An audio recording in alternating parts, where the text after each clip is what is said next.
The Mixed Mornings and More podcast with Steph and Sean. Now available daily. Good morning, world. Good morning. Happy Wednesday. It's August 2nd, 5:30. That's a race for us right now. Boomsies. Woo! Boomsies! It's also supermoon time. Wow, did you see that moon this morning? Yeah, I did. I tried to grab a picture to post to social media. Pardon me, I have to burp. It's 5:30. We're allowed to do that. Can't do that any other time.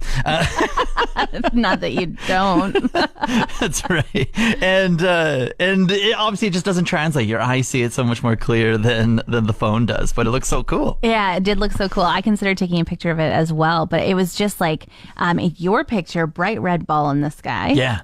Amazing. A button. I do think we should post it, even though it really does kind of look like a tower light. I'll just put a point and arrow and be like, that's the red moon. That's the moon right there. Mine, it looks like a pink bingo dabber. Yeah. It was beautiful. It was pink, and then it had little blue, kind of stripes through it. Mm-hmm. Or, you know what? It kind of looked like a zingy snap from... Have 12 of those, yeah. I love them. Zingy snaps. Zingy snaps. You know when the 25-cent machines that are they're gray. They kind of look like concrete like gumballs and stuff? Yeah. It looks like one of those zingy snaps. Yep. Come on, Sean. I said I have 12. I'm a big fan. Right. And you got them all for 25 cents. That's right. Turn it to gum when you chew them. But apparently we're having this is August full sturgeon moon is what they're calling it. And we have a second sturgeon moon this month on the 30th. Wow. So we're just spoiled with all of it. We are. We'll have to look in the sky and see if it looks as good. We can compare your red light picture from today to your next maybe red light picture. Yes. Get in the month. Yes. All right, Sean, 2 days in a row, I'm going to teach you a new term, unless you know what this one means. Bring it on. Make my brain bigger.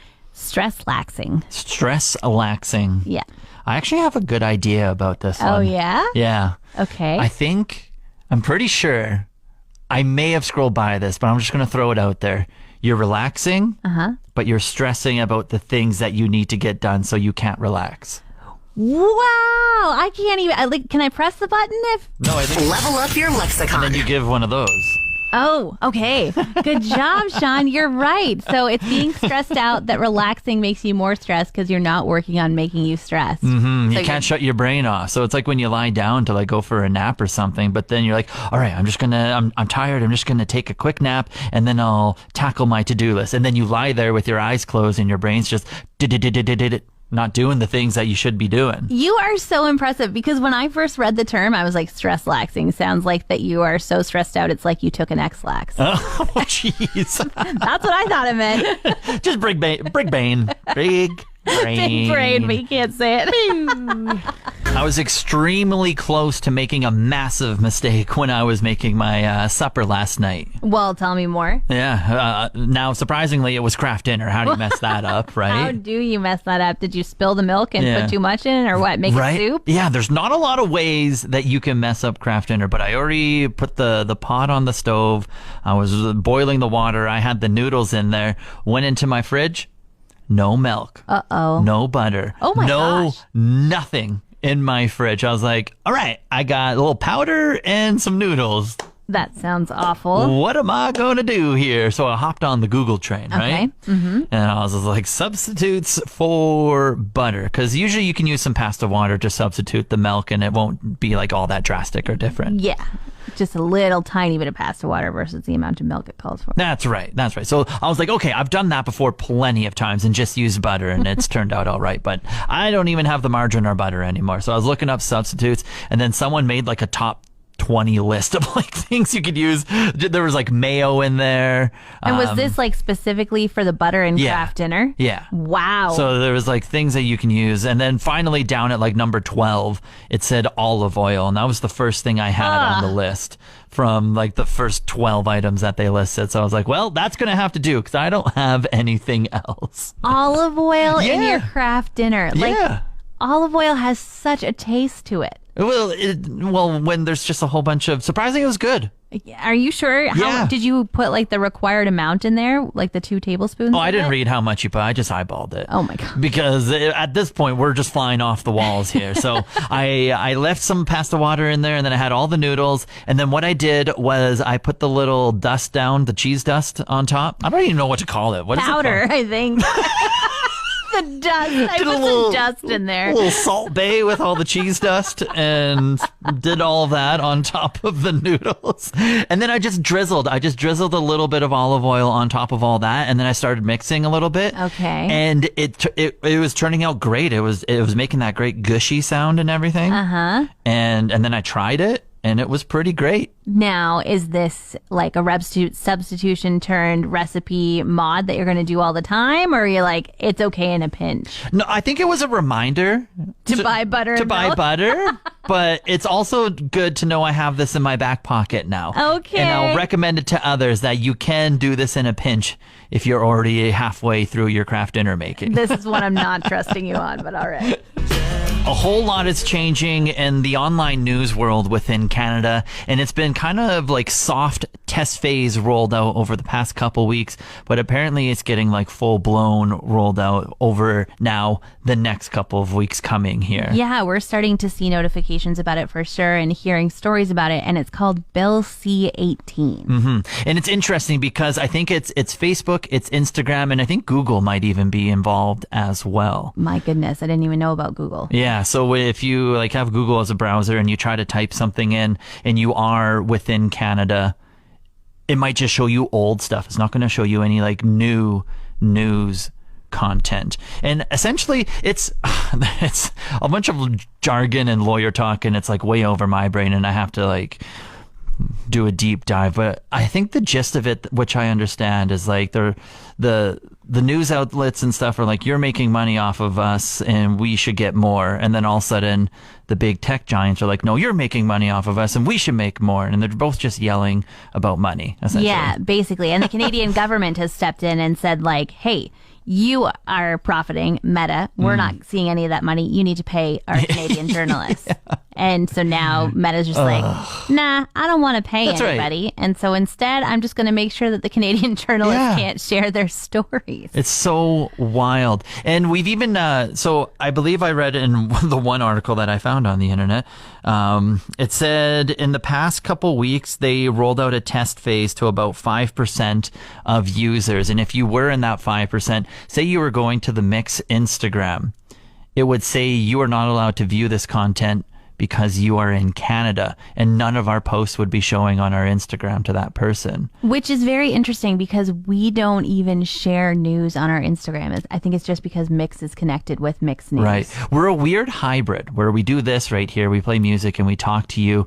And then we also do have like news within our building on the side and on our website, which I think is the main thing. And we've been getting like notifications over on our Facebook anytime we post something being like, oh, this isn't going to be seen by people in Canada, but then people are interacting with it anyway. So it's like everything's so brand new every day. Something new pops up. Yes, for sure. But if you are a news hound and are looking for local news, we're not going anywhere. We're still reporting it every morning, every half hour. And you can also still find it on our website. Yeah. So like you said, every half hour on this program, you can hear about the news. And then also, if you haven't already, you can download our Mix 103.7 app. And then we send out push notifications on every news story that we publish. And so you can just get a quick update that way, whether you just read the headline or you go in and read the news article. You can keep up to date that way, and then just flag our website as well, because every news article is posted on there. Yeah, but big thing to remember, we're still here and we're still working. So please go find us where you can. 5 a.m. Confessions. It's not great, this one right here, but everyone does it, okay? You're willing to share it, okay? Yeah. Just I'm just a bigger man to share it because everyone does it. I left the room here, and we have shared bathrooms in our hallways. So we're over here in the Stone Creek Plaza. I think we have like Suncor and maybe some other businesses on our level, and then down the hallway there's like shared washrooms. Yes. I had a really hard booger in my nose. Sean. It was like 5 a.m. There's no one around. And so as I was walking to the washroom, I just kind of lodged it out. You're kidding. But then I noticed There's security cameras everywhere. I was just going to tell you. I was like, you are never alone in this building. There are security cameras everywhere. Just like the lights turn on when you walk down the hallway to say, hello, we've noticed you. They also probably start recording. They're like, oh, thank you for that lovely nugget that we just saw you pick out of your nose. Okay, the positive here is that I didn't just like flick it onto a wall or something. I had it in my hand and then I put it in the garbage once I got into the washroom. I was like, did you put it in your pocket? Where'd you put this boog? It's like a 5-second walk. It's not like I'm running a marathon with it. Put it in my pocket. It was a 5-second walk to the washroom. That you couldn't wait to just do it in there in the own privacy where you know there's no cameras? Well, I'm just being productive, you know? I'm not doing anything from the walk over, so might as well get it done right there. That's what they tell you in waitressing. Full hands in, full hands out. Yeah, you know, you got to do stuff. Like, time is valuable, you know? And we only have like 3 minutes, and then we got to get back here and talk. So, you know? True. You got to get on it. So, anyways, I hope if the nighttime security guard who passes out 100 tickets to people parked was watching the security cameras at that time. Yeah, I pick my nose, and you do too, okay? And you're welcome. There's a couple magic phrases that you might say if you want to wave your wand and have something happen, like abracadabra. Yeah. Or you might be like, bippity boppity boo. Mm-hmm. And then there's the one where you're walking into an automatic door and you might say, Open Sesame. Yeah, okay. Here, see, you said it. Now, I have seen this thing circulating around that says it took me this many years to know that it's not Open Sesame, but Open Sesame. Who's saying? Is this like a trend going on TikTok or something? Who's saying this? People on Twitter and stuff. It's on your site. They're saying it's Open Sesame. I don't think they're right. Yeah, this seems a little ridiculous. That almost seems like when people say, you know, like bon appetit, and then someone will be like, oh, bone apple teeth, you know. Oh. You know, they just like change it because it's like what it sounds like. Right. Okay. Because this person is trying to say that we have been wrong all these years, and sesame is for seeds, and Open Sesame is like open, I say, door. Yeah. It sounds like one of those things like on TikTok where it's like, I was 34 years old when I found out that it's Open Sesame. Yes, that's exactly what the tweet said. I was 34 years old, and I was like, am I 35 years old and just finding this out? I'm not, right? It is Open Sesame. Yeah, it has to be. It can't possibly. Like, they've been saying that on Sesame Street our whole lives. Yeah. Like, if someone is going around saying, oh, Open Sesame, shame on you, okay? Let's stick to the trend. Don't try to switch it up. Stop it. I recently moved into a new basement suite 2 months ago, and I'm starting to just learn more and more about where I live. Right. And yesterday you were saying that you are the weatherman. You control your ecosystem down there of how cold it is and stuff. I actually have my own thermostat, which is fantastic. Lucky some guy. Other basement suites I've lived in here, I did not have that option, and other people were deciding how I lived. And they really liked you to be very, very hot, like a sauna. Woo, very sweaty.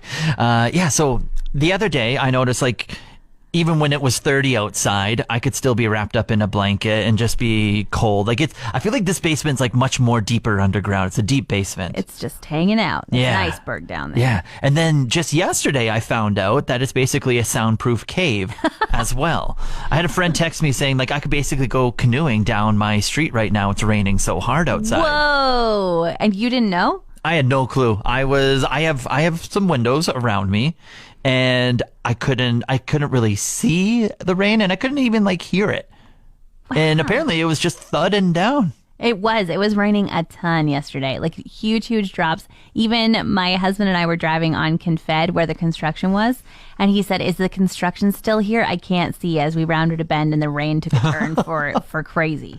Yeah, that's wild. And it's not like I was watching some intense movie or TV show where it's just like explosions and stuff.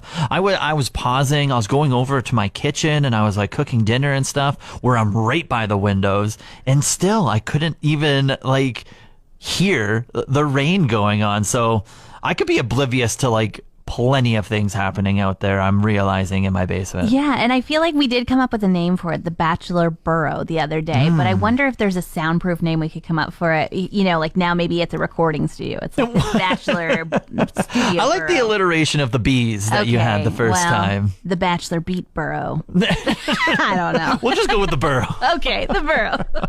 I was telling you last week I was going through a very stressful time in my life. With the painting? With the painting, yeah. And it is just so hard to choose a color and stick with it. And I became one of those people who went around to different paint stores and grabbed so many paint chips I couldn't tell the difference between them by the time I was done. I even bought paint samples and painted one wall 3 different times trying to decide. Now, are you settled on like a shade of white, a shade of gray, or you just have a whole bunch of different colors? Well, I was open to whatever color worked, which Yeah. I think was a big problem. But then even when you get into shades of white, my goodness, I can't believe they came up with so many names for the shades of white. They've got cottonfield. They've got sheep's wool. Yeah. What did I paint the other day? Greek villa. There we go. That's fun. I also blank canvas was another one. Yes. I'm pleased to report, Sean, that I have decided on a color. Nice. What is it? It's called Luminous. Okay. And it's just another shade of white. Yeah, it's like a bright white light bulb. Yeah. So I had stark white before. Now I have luminous. The one wall that I painted over and over again, it is back to luminous. Okay. But it looks like stark white. You really can't tell the difference. It's very hard when I'm painting to see where I've been, except to see a little bit of a sheen. You're just so far into it right now that you're just like, everything looks the same. Like, let's just get this over with now. Yeah, exactly. I painted my entire hallway last night. I got to tell you, I live in a modular home, and so it's like 70 feet long. Like, it was quite a task. You know how there's a thing called like tennis elbow when you go to, do you have like painter's something, shoulder elbow? I think so. When I woke up this morning, I thought, why is my wrist so sore? Oh, yeah. Just the constant up and down, side to side. Over and over again. 3 coats. What am I doing? Oh, my goodness. It is Wednesday, which means it's SPCA Pet of the Week Day. Big shout out to Pet Value Downtown and Eagle Ridge, and Misty for being in studio here. We have a switch up. A switch up. We got James. If you're a fan, or if you just watch it, or if your wife, girlfriend's watching it, Vanderpump Rules. We have a litter. We had Lala. She went pretty quick. We have James here. There's another couple little kittens that are gonna be up and coming, but their mom is Lisa Vanderpump, so she's also available for adoption. She's currently in foster, but she is a lap cat. But she's not here. She's taking a vacation from her baby. She says, you know what? You leave the nest, go start your business ventures, That's sandwich shops, restaurants, whatever. Yeah. If you're a fan of just the name James Vanderpump Rules, or just a 2-month-old tiny black kitten, this is the one for you, hey? He's so ferocious. He's actually pretty playful because he's paired up with a different litter of kittens. Roy up at the shelter, who we were wondering how it was going to go because Roy is just 2 weeks older than he is, but the size comparison's pretty funny. But he stands his ground against Roy. They do little ball of rolls. They love each other. They cuddle up together. He's definitely a playful kitten. So if you're looking to add a new friend, and if maybe James isn't maybe he's just not your kitten, you know? We have so many up and coming litters. We have lots in foster. So doing the Simba right now. he's like, I like this. He's running around the studio. We have a lot of up and coming kittens. So I know I see a lot online, like who has kittens. The shelter will have a bunch of miscellaneous little babies looking for homes in the next couple of weeks. Oh, So buddy, maybe we shouldn't. He's on the soundboard. He's like, I want to make a remix of today. Then let me just go make a pee-pee on the soundboard And just right a now. fun part about that, James on the show is a DJ. So you know what? Hey. He's already got some of it in there. Yeah. And then what else is happening at the SPCA right now? So on Sunday, you can go out and support EVP. They're having their second annual barking lot party, all in support of the shelter. You can bring your dog. They'll have hot dogs in support of the shelter, live music. Oh, he's chewing up paper. All at EVP. So that's from 2 to 5. You can come out and support them and support the shelter. And it's always fun. Last year was great. There were so many any dogs out. And our favorite nail trimmer extraordinaire, Megan, will be on site doing nails. So if you're just thinking in the back of your mind, oh man, I missed the fundraiser last week to get my nails done. Not my nails, your dog's nails done. Come out and see us then. And of course, after that, we'll give a week break, but then we'll also have our Paws in the Park fundraiser. So you can join us at Lions Park. We'll have a lot of stuff going on. We are still looking for vendors. So if you're a small business and you want to get involved, we're also inviting any nonprofits that want to set up an information booth at the event to please do reach out to us, and we'd love to have you there. So all that information can be found on our Facebook. Perfect. Thanks so much, Misty. SPCA Pet of the Weekday every Wednesday. Would You Rather Wednesdays. I was watching the movie Liar Liar just the other day, Steph. So I have a would you rather here. Okay. Would you rather always have to tell someone the truth no matter what you're thinking, not even mask it or hide it? Oof. Or just constantly lie all the time? Oh my gosh, Sean. Man, I think I would start having much purer thoughts if I had to tell someone the truth all the time. I think I'll take that. I Okay. think I'll just train my brain to be nicer. Yeah, just straight up. You're just straight up all the time. Everyone knows what they're getting out of you. Yep. It's like, oh, sorry, you have bad breath. Oh, thought it. Said it. Sean, would you rather never play video games again or never be able to mobile order again? Oh, wow. I won't do the mobile ordering. Really? Yeah, it's simple. You can just look up and call. I do that often anyway. Yeah, but I'm not just talking about like skip the dishes mobile Yeah. ordering. I'm talking about like ordering your coffee in the morning on the McDonald's app. Okay, or- yeah. I'm good with Still, that. you- Yeah, video games, that takes up, that's just like, that's a whole other spectrum right here. But like, another reason why, like the mobile ordering, like say if you're doing like a little mom and pop place and you don't want to do like the skip the dishes, I think they take a little bit of that percentage. And so if you just look up the number, call them directly, they get all of it right there. Okay, all right. The morning coffee, you do bring up the morning coffee, and I would miss that. Yeah, you would. You order that from bed. Yeah. Want more of today's show? Download the Mixed Mornings and More podcast. Now available every weekday.